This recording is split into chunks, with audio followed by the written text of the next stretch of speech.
বাংলার বাড়ির টাকা পেয়েও বাড়ি করেনি, কড়া পদক্ষেপ নিচ্ছেন কেশপুরের বিডিও। বাংলার বাড়ি প্রকল্পে কেশপুর ব্লক জুড়ে কয়েক লক্ষ মানুষ আবেদন করেছিলেন। প্রথম পর্যায়ে তাদের বৃহৎ অংশ সেই বাড়ি করার অনুমতিতে টাকা পেয়ে গিয়েছেন সরকারের কাছ থেকে। অনেকেই সরকারের প্রথম বরাদ্দ 60,000 টাকা পাওয়ার পর বাড়ি তৈরির কাজ শুরু করে দিয়েছেন, কিন্তু এমন অনেকেই আছেন যারা টাকা পাওয়ার পরেও কাজ শুরু করেননি। অভিযোগ, টাকা আত্মসাৎ করার পরিকল্পনা করেছেন অনেকে। এই পরিস্থিতি বুঝতে পেরে প্রাথমিক সার্ভের পর করা হাতে পদক্ষেপ নিতে চলেছে Keshpur BDO office. কেশপুরের BDO Kaushik রায় জানিয়েছেন, মাইকিং করে সকলকে জানিয়ে দেওয়া হচ্ছে যারা টাকা পেয়েছেন বাড়ি করার জন্য তারা অবিলম্বে বাড়ির কাজ শুরু করুন। যদি বাড়ির কাজ শুরু না করেন তাহলে তার বিরুদ্ধে এফআইআর করে আইনি পদক্ষেপ নেওয়া হবে। সেই সাথে পরবর্তীকালে কোনো সরকারি সুযোগ সুবিধে পেতেও সমস্যা হবে তার। একই রকম মন্তব্য করেছেন কেশপুর পঞ্চায়েত সমিতির সভাপতি চিত্ত গড়াই। কেশপুর পঞ্চায়েত সমিতির প্রতিটি গ্রাম পঞ্চায়েত এলাকাতে সকলকে দ্রুত কাজে নামার জন্য নির্দেশ দেওয়া হয়েছে বলেও জানিয়েছেন চিত্ত গড়াই। ব্যুরো রিপোর্ট, সত্যের সন্ধানে কেশপুর। আমরা যে প্রথম দফায় যে 7,600 মতো বাড়ি ঢুকেছে, তাতে আমাদের প্রত্যেকটি প্রধানকে জানিয়ে দেওয়া হয়েছিল যে তারা বাড়ি করেই।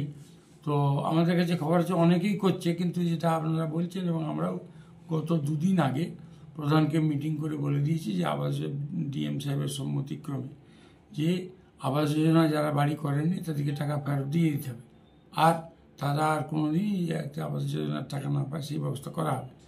কিন্তু সেই মোতাবেক মাইকিংও চলছে। আমাদের প্রধান দিকে বলা হয়েছে মাইকিং করতে, এবং মাইকিংও চলছে, এবং আমাদের এক সপ্তাহের মধ্যেই তার ফাইনাল পেয়ে যাবো। আজও একটা আবাস বলা আছে ফেব্রুয়ারির মধ্যে ফার্স্ট ফেজের কাজ শুরু করতে হবে, এবং মার্চের 15 তারিখের মধ্যে রিপোর্ট দিলে তারপর দ্বিতীয় কিস্তির টাকা ঢুকবে। সেই জন্যে আমরা অগ্রিম 20 তারিখের পর থেকেই মাইকিং করার কথা বলে দিয়েছি। হ্যাঁ, নিশ্চিত আমাদের মাননীয় মুখ্যমন্ত্রী কত কষ্ট করে নিজের ফান্ড থেকে টাকা দিচ্ছেন, যেখানে কেন্দ্রের একটা অংশ দেওয়ার কথা দিচ্ছে না, তা সেখানে মানুষের ভালোর জন্য তিনি দিচ্ছেন। তিনি আর যে কোনো বাজেট থেকে কাটছাঁট করে, আর সেখানে যদি কেউ ইচ্ছাকৃতভাবে অবমাননা করে এবং কাজ না করে, আবার সেই ঝড় হলেই ত্রিপল দাও, ঝড় হলেই আমি কোথায় থাকবো, আমাদেরকে তুলে নিয়ে চলো, এটা আমরা আর কেশপুরে হতে দেবো না।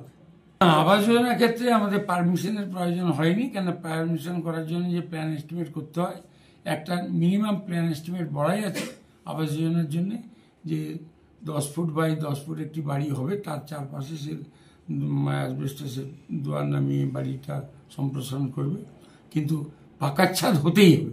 কেননা কোনো ক্রমেই অত্যন্ত দুর্যোগপূর্ণ আবহাওয়াতে তাকে যেন বাড়ি ছেড়ে চলে যেতে না হয়, সেই মাপেই বাড়িটাকে করতেই হবে। সেই জন্যই আমাদের চলছে যে ওই বাড়িটা তোমাদের না করলে পরে আর কিন্তু কখনোই বাড়ি দেওয়া হবে না। ঠিক আছে।